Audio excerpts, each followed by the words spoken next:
Como decíamos,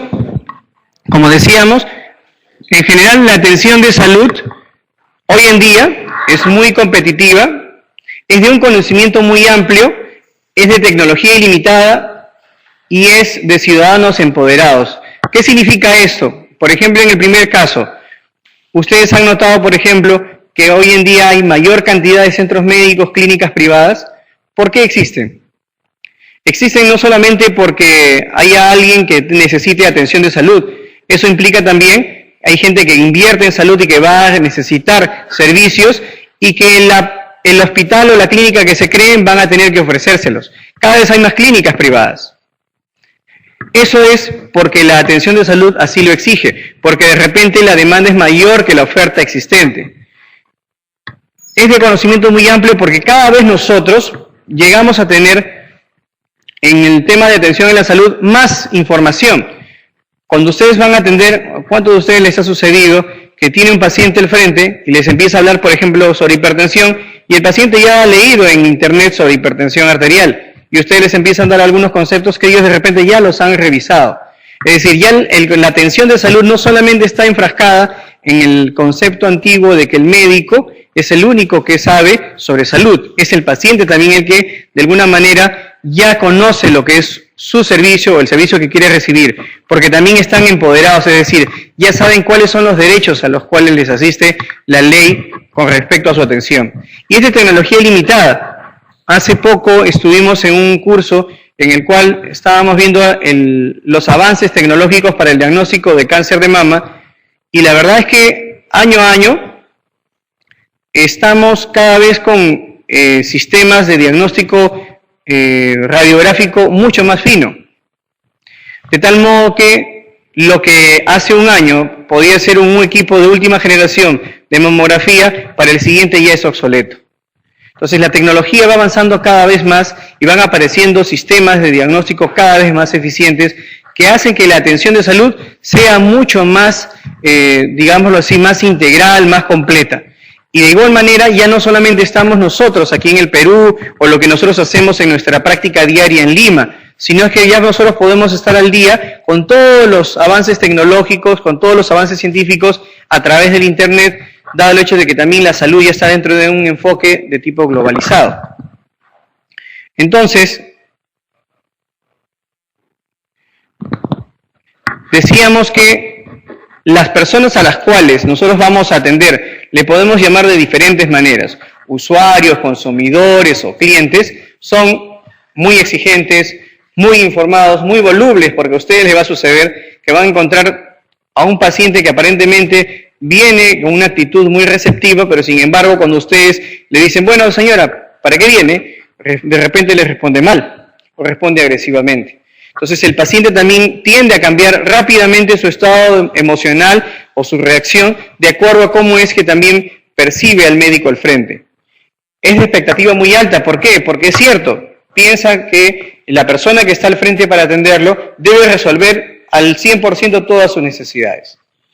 Y son poseedores de derechos porque estamos en una época en la cual cada vez más se enfoca la atención sobre el derecho que tienen los pacientes o usuarios respecto a la atención. Entonces, enmarcado en ello es que nosotros tenemos que aprender por qué es que hay algunas instituciones de salud públicas o privadas son realmente exitosas o no. ¿Por qué es que, por ejemplo, ustedes, si alguna vez se han enfermado y han podido elegir, ¿por qué deciden ir, por ejemplo, entre una clínica A o una clínica B? Por ejemplo, para ustedes, desde su conocimiento, digamos, previo o desde la experiencia personal, ¿a qué clínica irían de primera intención si es que estuvieran enfermos? ¿Qué dices tú? ¿A qué clínica irías si estuvieras enfermo? A la Angloamericana, ¿ok? ¿Tú a qué clínica irías? Ricardo Palma. ¿Tú? Ok. ¿Alguien más iría a la Ricardo Palma? Levante la mano el que iría a la Ricardo Palma en primer lugar. ¿Alguien más? ¿También? ¿A la Angloamericana? ¿Alguien más iría a la Angloamericana? ¿A qué otro lugar irían ustedes a atenderse? A ver. Dígame, a ver, tú. A la San Felipe. Ok, ¿qué diferencia determina el que ustedes digan, yo voy a la clínica Río Palma, yo a la Angloamericana, yo a la San Felipe? ¿Por qué no, ninguno de ustedes ha dicho, por qué no vengo a la clínica Cayetano Heredia, si son de la universidad? Ok, algunos dirán, porque es muy lejos, y eso es uno de los temas que vamos a ver ahora. Otros que dirán, ¿sabes qué? Es muy cara. No lo digo por la clínica en sí, ¿no? Cualquier otra. Otros dirán, no, ¿sabes qué? Ahí no atienden bien. Y ¿sabes qué? En otro caso, no, ahí no me gusta porque una vez fui, me cobraron caro, no acertaron con el diagnóstico y me estuvieron pasando de consultorio en consultorio. ¿Eso sucede o no sucede? Y si, así como sucede en el sector privado, yo les digo a ustedes, a ver, pónganse en el otro extremo. Ya no son personas que pueden escoger en una clínica, escojan un hospital. ¿Sí? Se tienen que operar, de lo que sea, de una colecistitis crónica calculosa, que no es una emergencia. Ok, ¿en qué hospital decidirían operarse si tuvieran que operarse? En Loaiza. Cayetano. Loaiza. Loaiza. ¿Algunos de ustedes se atenderían en Sergio Bernales? ¿En María Auxiliadora? ¿Por qué escogen entonces el Loaiza? ¿Porque han hecho la rotación ahí? ¿Porque conocen el servicio? ¿Porque conocen a los doctores? ¿Le van a hacer un mejor corte? Probablemente sea porque ustedes han percibido cuál es la calidad de la atención, ¿no es cierto? A ver, escuchen. La clase va a ser así, no pretendo darles conceptos así, me interesa que fijen los conceptos claramente a partir de lo que ustedes mismos van a evocar. Es la mejor manera de aprender. Entonces, fíjense, a ver, escuchen, los voy a separar, ¿eh? Ya ustedes ya van a terminar, así que no estamos ya en primer, segundo año. Primero, las organizaciones de salud son exitosas porque son muy eficientes. O sea, así me atiendan mal, así me maltraten, pero si son altamente eficientes, para mí esa es una institución que va a llegar a tener éxito. Que va a durar en el tiempo, eso es otra cosa, pero son exitosas muchas veces. ¿Sí? ¿Saben a dónde quieren llegar? También, porque si la institución tiene claro cuál es el objetivo hacia donde la población que quiere atender, entonces van a llegar a ser exitosos. ¿Por qué ustedes creen que las clínicas de la solidaridad han prosperado? ¿Cuál creen que sea el objetivo que tuvo esa gestión municipal para darle un giro diferente a los hospitales de la solidaridad, que son ahora, para mucha población, el lugar donde prefieren atenderse? ¿Sí o no? Mucha gente dice, ya no voy al hospital porque no me atienden, porque no hay citas, no me voy a la clínica porque no tengo dinero, me voy al hospital de la solidaridad. Me van a atender rápido y no van a cobrar tanto. ¿Por qué? O sea, ¿qué es lo que pensaron esas personas que organizaron ese hospital de la solidaridad para llegar a ese éxito? Porque es un éxito. Supieron a dónde querían llegar. ¿Hay hospitales de la solidaridad en San Isidro? ¿Han visto en San Isidro? ¿En Miraflores? No hay, ¿no es cierto? ¿Dónde hay hospitales de la solidaridad? San Juan del Lurigancho, San Juan de Miraflores, Surquillo, Lince. O sea, son distritos con alta densidad poblacional y donde, de acuerdo a estudios que probablemente hayan podido hacer, han descubierto que hay gente que no tiene dónde atenderse. Eso les dio el éxito, es decir, supieron a dónde querían llegar. Lo otro es ser ágiles y dinámicas, es decir, por ejemplo, si yo necesito tal servicio, lo hago. Si yo necesito cambiar esto para poder mejorar mi atención, lo hago. Es decir, no son instituciones estáticas. Lamentablemente las instituciones públicas de salud son muy estáticas. Y eso hace que no sean tan exitosas como debieran. Y finalmente, tener capacidad de respuesta rápida, que tiene que ver con lo anterior. Es decir, que ante una situación problema, puedan llegar a responder inmediatamente y cambiar. Lamentablemente no es así. ¿Ustedes están ahorita haciendo su rotación en Cayetano? ¿Algunos? ¿Han visto ustedes algunas cosas que no les gusta? ¿Sí? ¿Han visto que las pueden cambiar ustedes siendo jóvenes, entusiastas, con mucho impulso? ¿Los pueden cambiar? No los pueden cambiar. ¿Y por qué no los pueden cambiar? ¿Se han puesto a pensar? Nadie, yo no soy del hospital, así que no hay problema en que me lo digan, no los voy a acusar. Dígame. La razón puede ser muy sencilla, porque en primer lugar no tienen capacidad de respuesta. Porque ustedes si le dicen de repente al jefe del servicio, ni caso les hacen porque es el interno. Él que va a saber, yo tengo acá 10 años y yo sé el problema del hospital, no me va a enseñar. Aunque ustedes pueden tener una buena solución a las cosas que ven. Y por otro lado, es que generalmente no son instituciones ni ágiles ni dinámicas, son al contrario, lentas, estáticas. Por lo tanto, esa es una de las claves por la cual uno podría decir las instituciones de salud pública no siempre son exitosas, no en términos económicos, sino en términos de servicio. En síntesis, significa ser competitivos.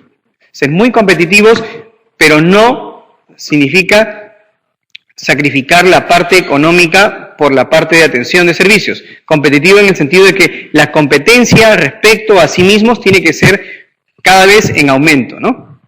¿Ok?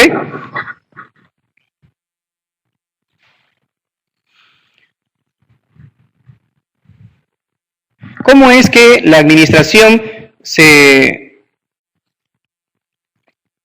percibía antes? Había 4 componentes en lo que llamaban la administración tradicional. La planificación, la organización, la dirección y el control.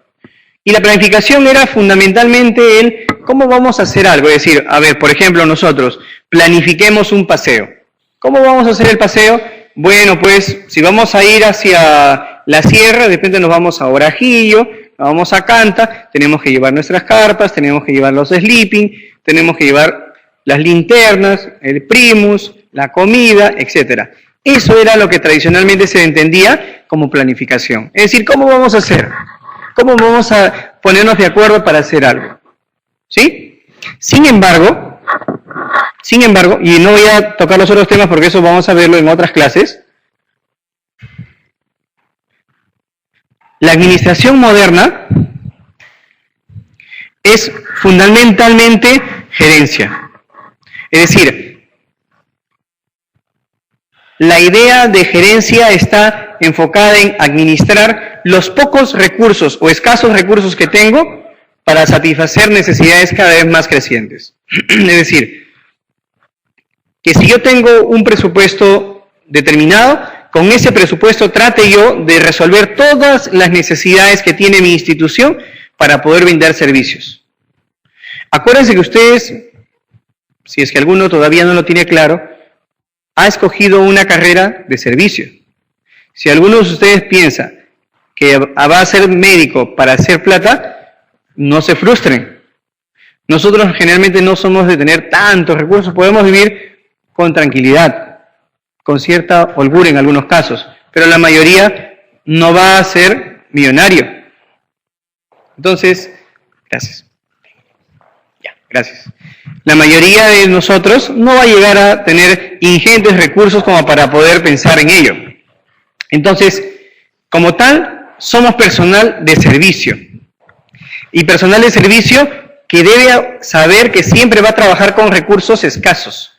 En las instituciones públicas con mayor grado, pero en las privadas cada vez es más, porque las instituciones privadas cada vez quieren obtener más ganancias y con la menor inversión posible.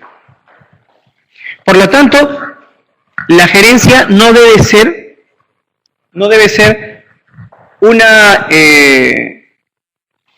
una función nominal, es decir, yo soy el gerente de recursos humanos, yo soy el gerente de planificación, yo soy el gerente de servicios de medicina. No, o sea, más que decir es el gerente, que es decir, la persona que se va a sentar al frente de un grupo de personas y va a tener una secretaria y va a tener a quien dictarle documentos todo el día, la gerencia debe ser una actitud. Y ustedes todos deben aprender a ser gerentes, es decir, cómo optimizar los recursos que ustedes tienen también para sus propias especialidades. Y es más, no todos me dijeron qué especialidad quisieran. Mi pregunta sería, ¿todos saben de repente qué especialidad quieren? Todos han planificado de aquí a un año, cuando terminen el SERUMS, ¿qué especialidad va a ser a la que postulen? ¿Alguno de ustedes se ha puesto a pensar? Yo creo que sí, pero ¿alguno ya ha planificado cómo va a ser? No todos lo hacen. Y van a ver ahora dentro de toda la clase que la planificación dentro de su concepto moderno implica tiempo, implica algunos procesos que es bueno que sepan hacerlos también para ustedes mismos. No vaya a ser que ustedes digan algunos, como me dijeron, quiero ser pediatra, quiero ser cardiólogo, pero a la hora de la hora resulten siendo especialistas de otra área por diferentes razones, porque no les alcanzó el puntaje, porque ya se cansaron de postular a la misma especialidad y no ingresar, porque de repente se desanimaron y pensaron que no era lo que era para ustedes, etc. Pero eso, para evitar esa frustración que puede existir en cada uno al no cumplir con ese objetivo, es necesario saber planificar. ¿Ok? Entonces acuérdense, es una actitud más que una función nominal.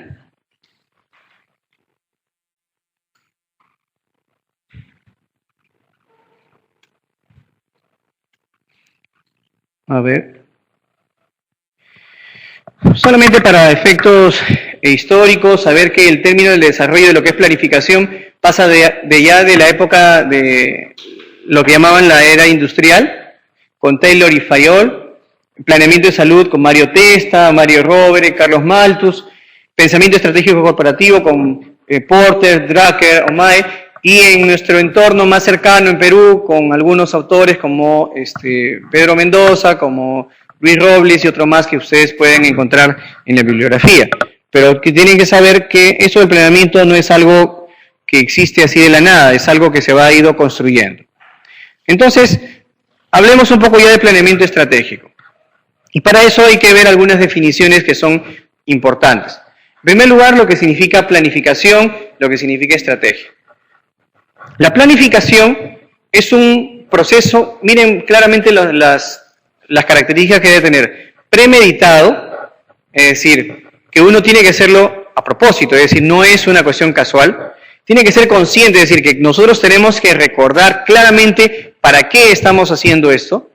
Y tiene que ser intencional, es decir, nadie puede planificar solamente porque se le ocurre hoy día, voy a planificar qué voy a hacer con mi institución. No, es decir, es un proceso que debe ser ya previamente elaborado y consensuado para que pueda cumplir con todos los objetivos que tiene ese proceso.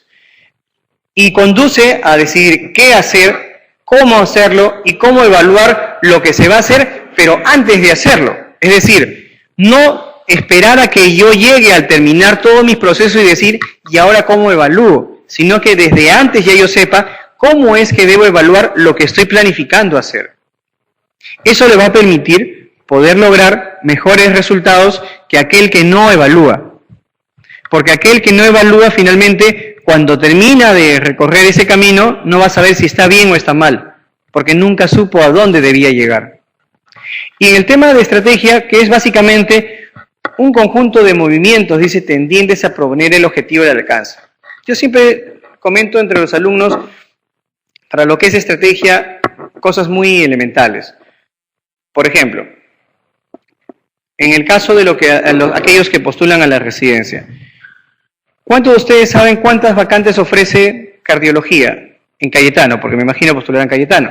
¿Cuántos saben? ¿Saben? ¿Cuántos saben cuántas plazas ofrece Cayetano para pediatría? ¿Saben? Entonces, la pregunta es, ¿van a esperar en el momento en que se van a inscribir para ir recién saber cuántas plazas van a haber? Entonces, eso no es estratégico.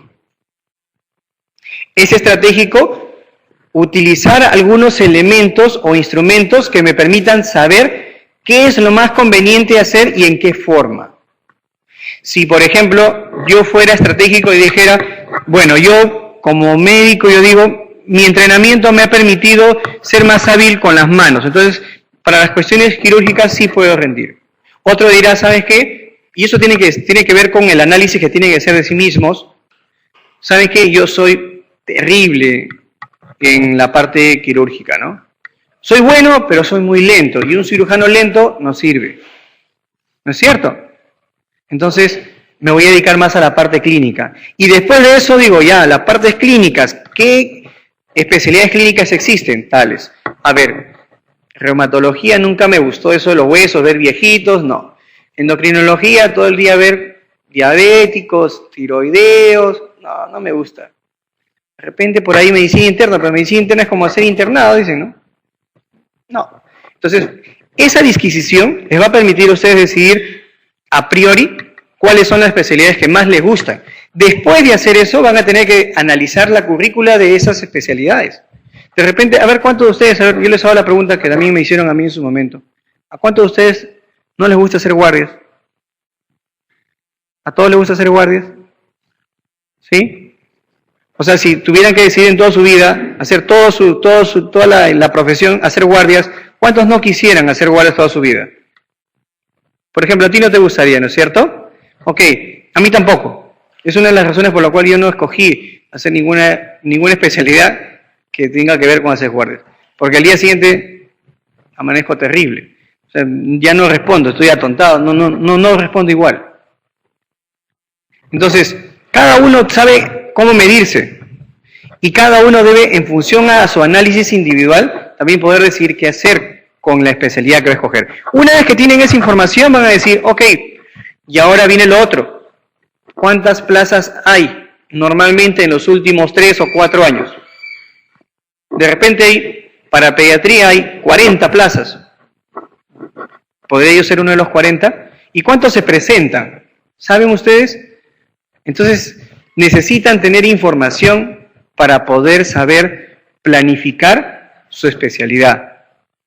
Porque no sería bueno que ustedes sean de aquellos médicos que terminan la especialidad 1 y cuando terminan la especialidad 1, que no les gustó, postulan a la especialidad 2 y después a la especialidad 3. Y son súper especialistas y se pasan 9 años haciendo diferentes especialidades. ¿Por qué? Porque se equivocaron al decidir correctamente qué era lo que querían hacer en su vida profesional. ¿Me entienden? Entonces, hay que ser estratégicos, muchachos. En todo. Hasta cuando van a escoger con quién casarse. Sí, es cierto. Porque hasta en eso, ¿no es cierto? Van a decidir, en el caso de los muchachos, ¿van a escoger a alguien que no trabaje? Ahora cada vez más difícil, ¿no? No, dice, no alcanza, ¿no? ¿Y las chicas van a escoger a alguien que no trabaje y que viva de ustedes? Tampoco, dicen, ¿no? Entonces, hasta en eso involucra el pensamiento estratégico en la vida personal. Es más, acuérdense mucho de cuando, no sé si como ustedes llevamos el curso de epidemiología, cuando les decíamos que era importante saber hacia dónde queremos ir también en la vida personal para el tema de la edad en las damas. ¿Cuántos de ustedes van a hacer especialidad y cuántos van a tener cuántos años cuando ya quieran tener hijos? Eso también tiene que pensarlo. Eso también tiene que planificarlo. Y tiene que ser estratégico su pensamiento. No pueden decir, cuando termine la especialidad, ahí voy a ver si me animo a tener hijos. No. Tienen que también pensar y con evidencias de cuáles son sus pros y sus contras, qué es lo que van a hacer en su vida. Entonces, ¿cuál es la definición de planeamiento estratégico en concreto? Estratégico en concreto. Es un proceso intencionado por el cual una organización es analizada. Es el primer elemento. Desde el interior de la misma, es decir, no es por un agente externo, sino que desde el interior de la misma institución se analiza. Para poder encontrar un camino coherente y creativo entre su misión, que significa la razón de ser, y el futuro que se ha trazado, es decir, la visión, que es lo que desea alcanzar. Entonces, el planeamiento estratégico está ligado a qué es lo que yo aspiro a ser en el futuro y qué es lo que yo tengo que ser o cómo tengo que ser yo para poder aspirar a llegar a esa visión de futuro. ¿Estamos? Entonces, el planeamiento estratégico busca, a través de un autoanálisis, lograr mi visión a través de una misión bien estructurada.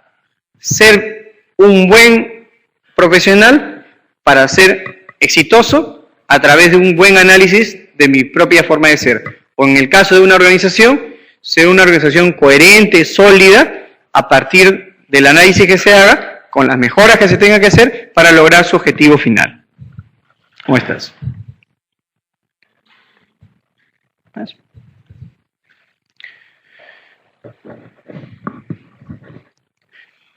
Entonces, en el planeamiento estratégico, vamos a ver todo esto, que significa que vamos a contrastar diferentes elementos, como por ejemplo las oportunidades y los riesgos del entorno. Es decir, por ejemplo, si yo quisiera abrir una clínica, planifico que voy a organizar una clínica, por ejemplo, de cirugía plástica. A ver, ¿dónde sería mejor hacer una clínica de cirugía plástica? Ahora, en estos momentos. ¿En San Martín de Porres harían una?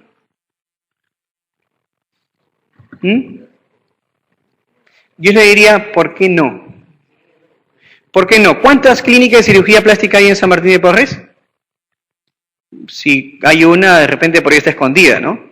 Pero si yo me voy a San Borja, sí hay, ¿no es cierto? Hay varias. Si me voy a Miraflores, hay más todavía. Entonces, yo les cuento la experiencia de un colega cirujano plástico que puso su primera clínica de cirugía plástica en San Juan del Lurigancho. Y la puso cerca, para los que conocen, por metro de San Juan del Lurigancho. No había ni una clínica por ahí. Él fue el primero que abrió una clínica. Ahora hay como 10. Porque había población que requería ese servicio en ese lugar. ¿Y cómo es que él planificó estratégicamente hacer o organizar o institucionalizar su clínica? Viendo cuáles eran las oportunidades que había en el entorno en el que estaba. Lógicamente, hay que ver también lo segundo, que son los riesgos. Porque ustedes me dirán, sí, doctor, pero una clínica en San Juan del Lurigancho, y si me cuadran, me roban mis cosas, y si me cuadran a mí mismo, ¿qué hago? Eso también es un riesgo, y hay que medirlo, para poder saber cómo poder disminuir el riesgo del entorno. Y por otro lado, ver las fortalezas y debilidades internas. Por favor.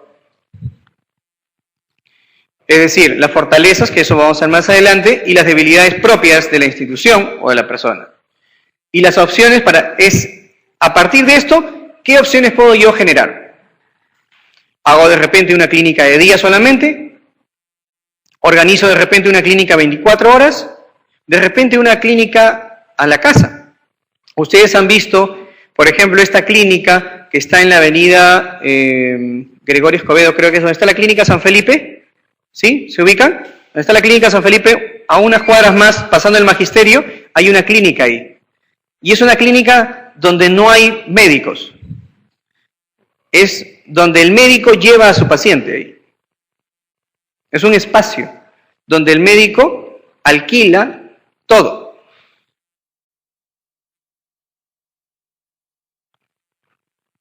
¿A quién se le ocurrió eso?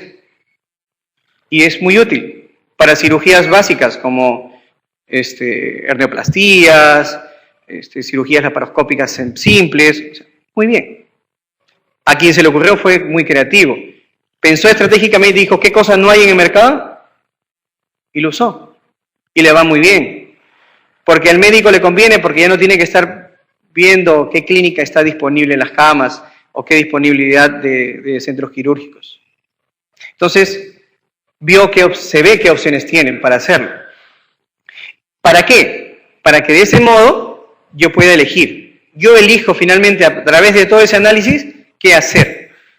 ¿Qué es lo que más me conviene como institución para brindar un mejor servicio? Y es así que este proceso de elección debe conducir al logro de objetivos. Es decir, como vamos a ver más adelante, no hay posibilidad de que el planeamiento estratégico sea exitoso si yo no tengo objetivos claros. Y finalmente eso en un determinado tiempo, ¿no? Esto mirando siempre hacia el futuro. Entonces, si hablamos de documento, la planificación estratégica, el documento que expresa la planificación estratégica es un plan estratégico. Así de sencillo.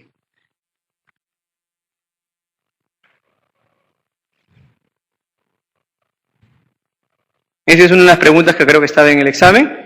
¿Cuáles eran los propósitos del pensamiento estratégico? Fundamentalmente darle dirección a lo que yo quiero hacer. Es decir, no ir así a tientas a donde uno crea o deba ir, sino cuál es la dirección que debe conducirme hacia el logro de mis objetivos. El establecer una agenda para el cambio y para el desarrollo también. Y la asignación de recursos.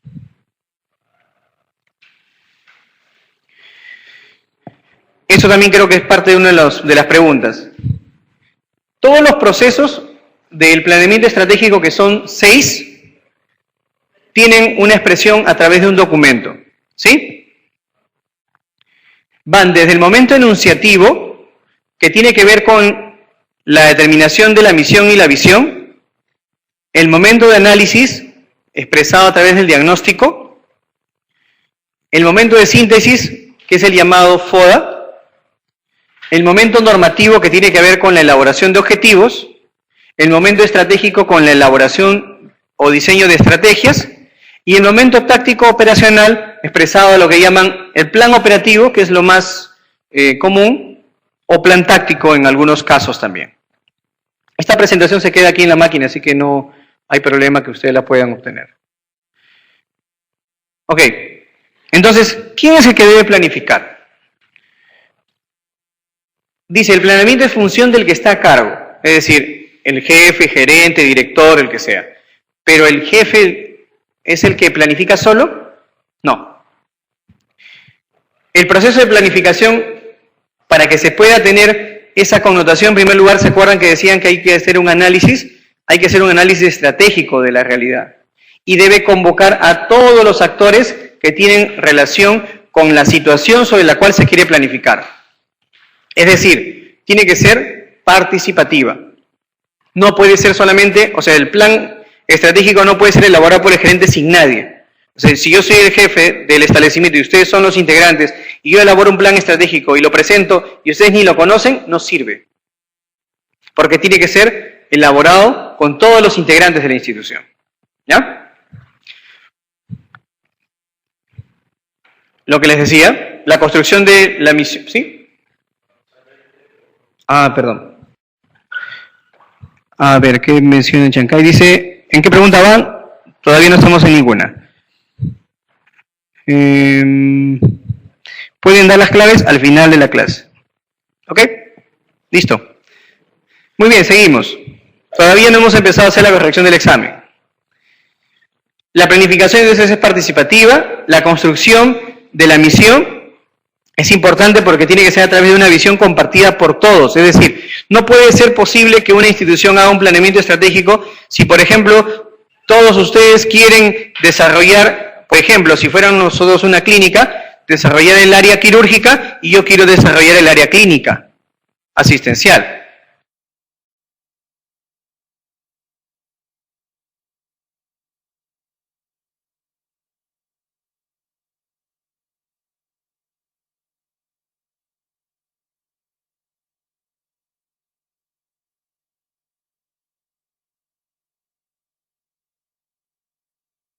O sea, tiene que haber una visión compartida por todos, porque si yo diseño un plan estratégico con una visión solamente mía, ¿qué es lo más probable que suceda?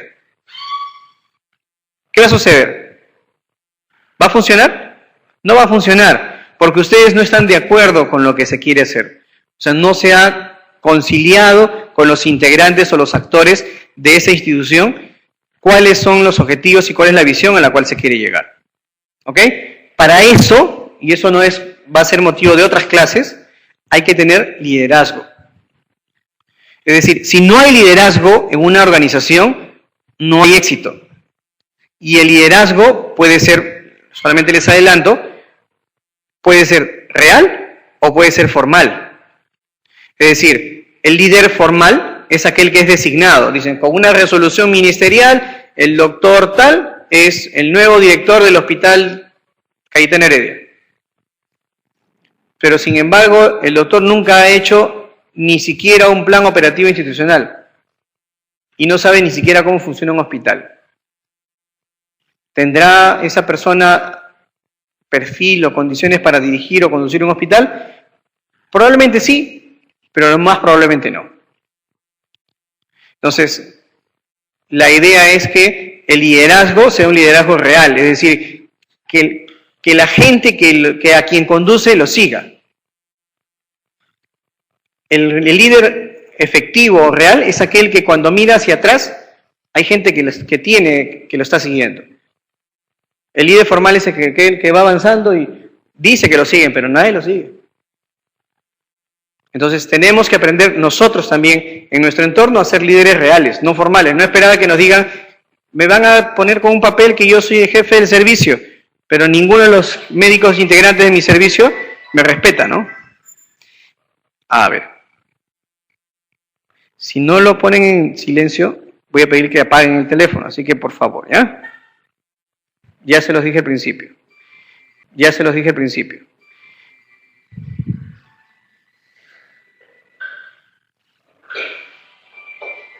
Apágalo.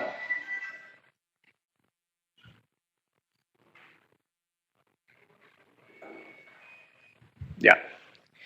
La cultura organizacional que tiene que ver con eso que ustedes están viendo. A ver. ¿Cuántos de ustedes han visto, no les cuenten a nadie que yo se los he dicho, cuántos de ustedes han visto en el Hospital Cayetano, en el Hospital Loaiza, que a las 11, 12 ya no hay médicos?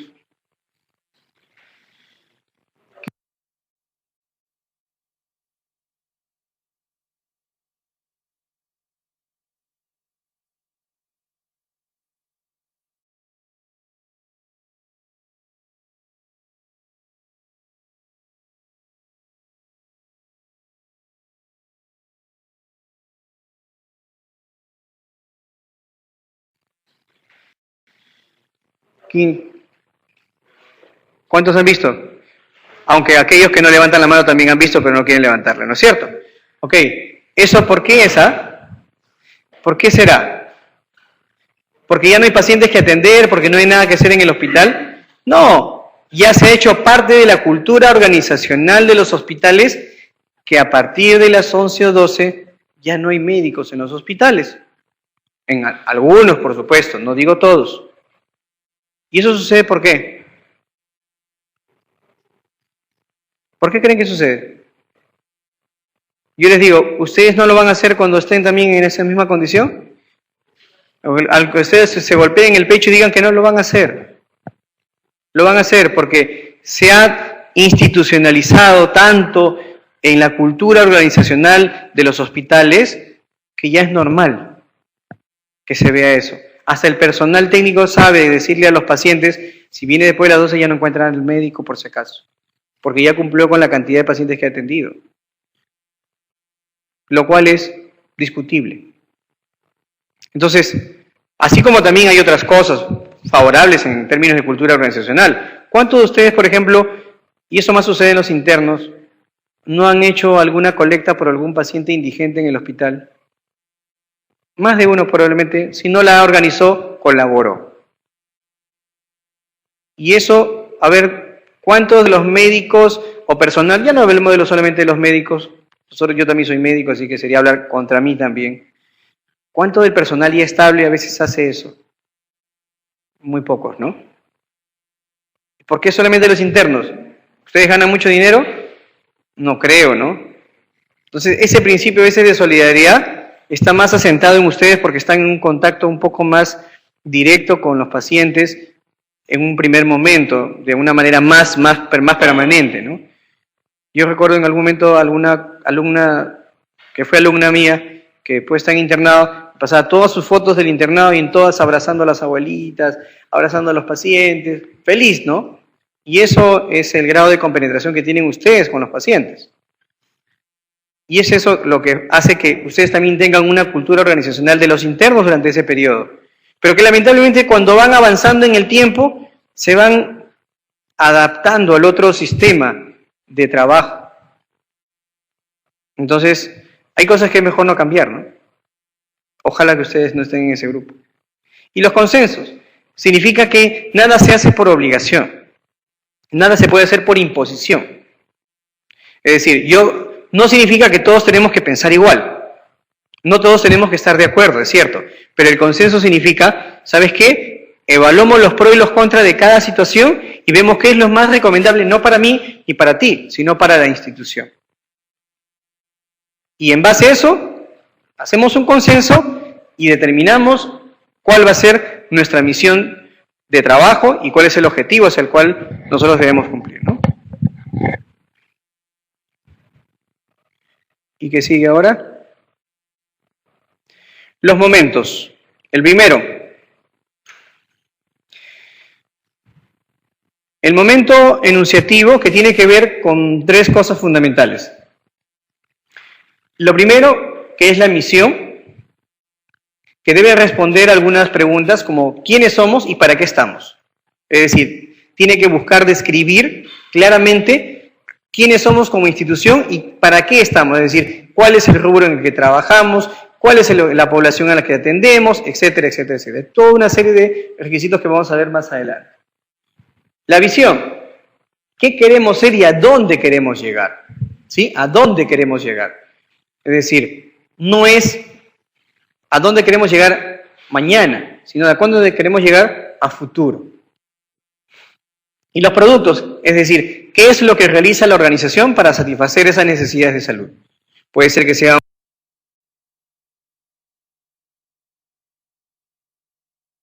un rubro netamente de servicios médicos, otros, por ejemplo, de medios auxiliares de diagnóstico, etcétera, etcétera, ¿no?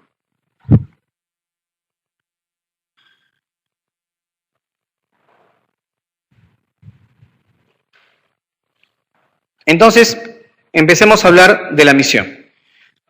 La misión debe expresar, y eso lo dijo Peter Drucker hace mucho tiempo ya, expresa cuál es nuestro negocio. Lógicamente eso es una visión más ligada a los negocios en general, pero también puede llegarse a aplicar a nuestro rubro que son los servicios de salud. La misión debe expresar, no solamente expresado como negocio, como actitud mercantilista, sino a qué nos dedicamos, qué es lo que hacemos y qué hacemos para eso, ¿no? Entonces, en planeamiento estratégico, al hablar de la misión, nos estamos refiriendo a la declaración explícita de la razón de ser de la organización. Es decir, ¿qué somos en sí? Y debe describir para qué, es decir, ¿para qué existimos? Existimos para dar servicios, existimos servicios médicos, servicios de rehabilitación, servicios de ayuda diagnóstica, ¿para qué? Y tiene que ser así de explícito para que pueda saberse exactamente por qué no nos confunden con otra institución. Y debe crear valor, debe definir acciones y debe ser el eje para el planeamiento de mis actividades en adelante. Entonces, para ello, nosotros debemos responder a 5 preguntas para redactar la misión. ¿Quiénes somos? Es decir, poner el nombre de la institución. Somos el Hospital Cayetano Heredia. ¿Sí? ¿Qué hacemos? ¿Qué productos ofrecemos? Ofrecemos servicios de atención médica, de atención de ayuda, de medios de ayuda diagnóstica, de repente de hospitalización, de rehabilitación, etcétera, etcétera. Todo lo que yo pueda llegar a ofrecer como productos. ¿Para quién lo hacemos? Está ofrecido para la población en general de Lima, en especial para la de los alrededores de San Martín de Porres y Cono Norte, por decir, ¿no? ¿Cuál es el mercado? ¿En dónde colocamos lo que hacemos? Estamos ubicados en el distrito de San Martín de Porres, ¿no? Y dentro de todo lo que significa digamos, el polo norte, el cono norte de Lima, ¿no? Y se caracteriza por algo especial lo que hacemos. Ahí hay que describir los valores, es decir, y eso que ofrecemos lo hacemos con dedicación, con puntualidad, con total desprendimiento, a precios muy bajos, con sentido social, lo que nosotros creamos que debe ser o son los valores propios de mi organización. El hacer, el decir o enunciar los valores determina lo que yo voy a tener que cumplir. Así que hay que tener cuidado con lo que uno redacta cuando elabora la misión. No puede poner cosas muy lindas que después no voy a hacer. ¿Sí? ¿Está claro? Seguimos. La visión. Siempre mostramos esta imagen y de repente algunos de ustedes en sus clases se las han presentado. Es sobre el cuento de Alicia en el País de las Maravillas. ¿Sí? En una parte del cuento, Alicia estaba en el camino y se encontró con el gato. ¿Sí? ¿Se acuerdan del gato sonriente? Ok. Y una parte del relato dice, mire, Alicia continuó, dice, ¿me podrías indicar, le preguntaba al gato, por favor, qué camino tengo que tomar desde aquí? Y el gato le dijo, eso depende de a dónde quieras llegar. Y Alicia le dijo, a mí no me importa demasiado a dónde debo llegar, ¿no? Entonces el gato le dijo, bueno, en ese caso, da igual qué camino tomes. ¿Por qué relatamos esta parte del cuento? Porque si yo no sé a dónde quiero llegar, finalmente no interesa cuál sea la ruta cuál sea el camino que yo quiera tomar. Da igual. Si yo quiero llegar hacia el éxito, entonces tengo que tomar una ruta que me conduzca al éxito. Y para eso tengo que prepararme. Pero si no sé cuál es la ruta del éxito, entonces lógicamente, pues no va a interesar qué haga. Todas las instituciones públicas, por ejemplo, deberían tener una visión bastante clara. Y les aseguro que en el papel la tienen. Muchos de los hospitales deben tenerla. Pero contrasten lo que dicen su misión y la visión con lo que ven en la realidad. ¿Ok? Por lo tanto, la visión dice, el futuro será nuestro solo si lo construimos. Si no lo hacemos, lo más probable es que seamos insumo del futuro de otros. Es decir, siempre mencionan los políticos que los jóvenes o los niños, dice, son el futuro del mañana, ¿no? Ustedes cuando eran niños le dijeron que era el futuro del mañana, ahora ya no son niños.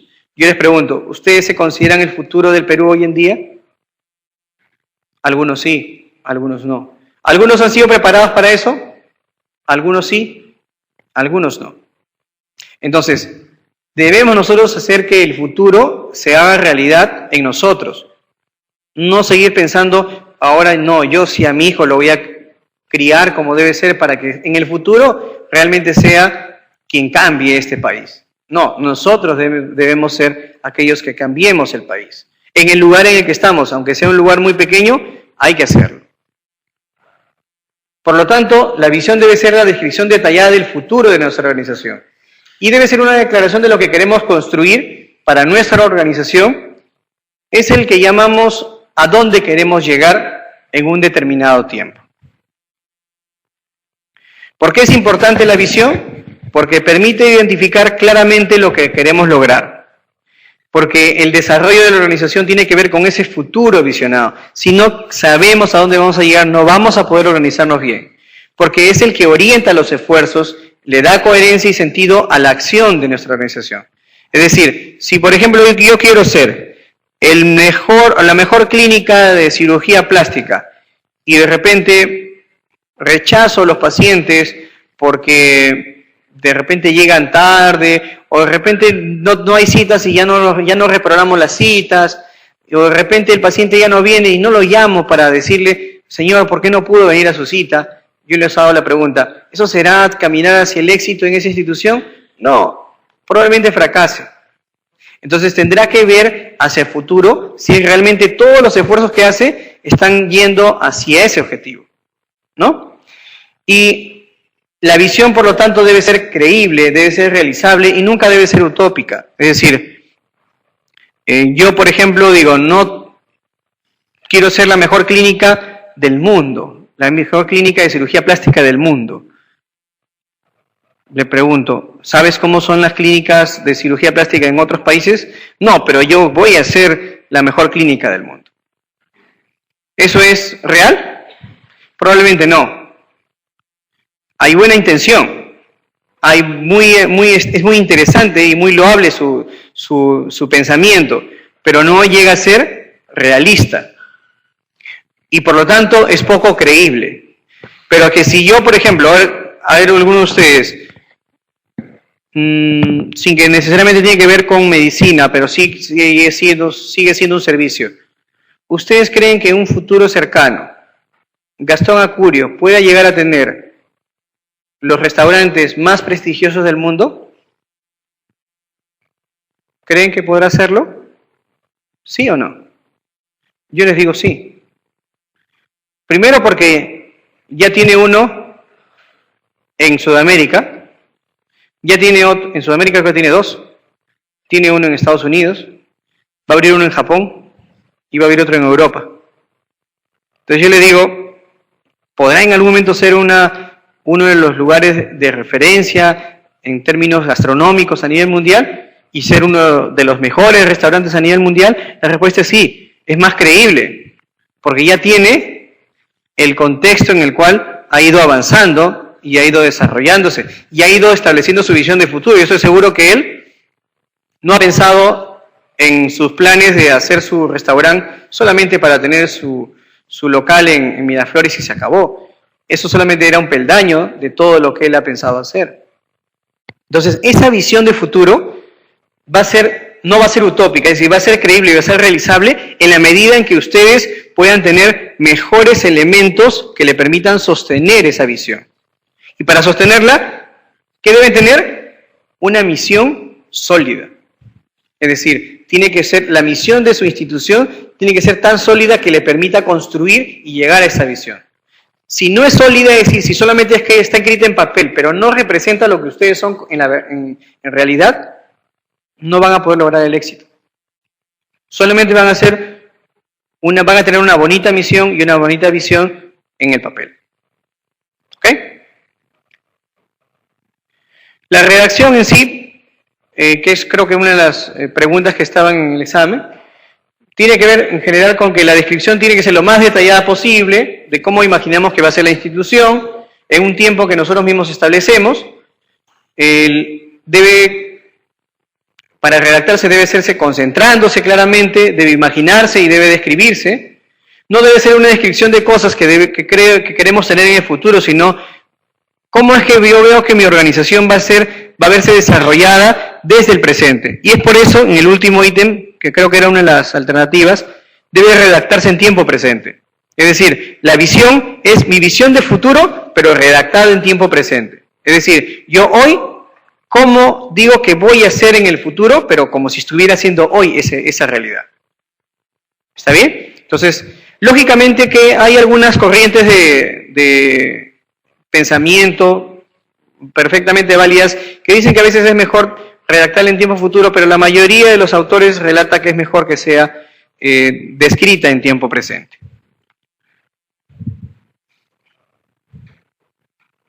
Muy bien, con eso terminamos todo lo que es la parte general de lo que significa el tema de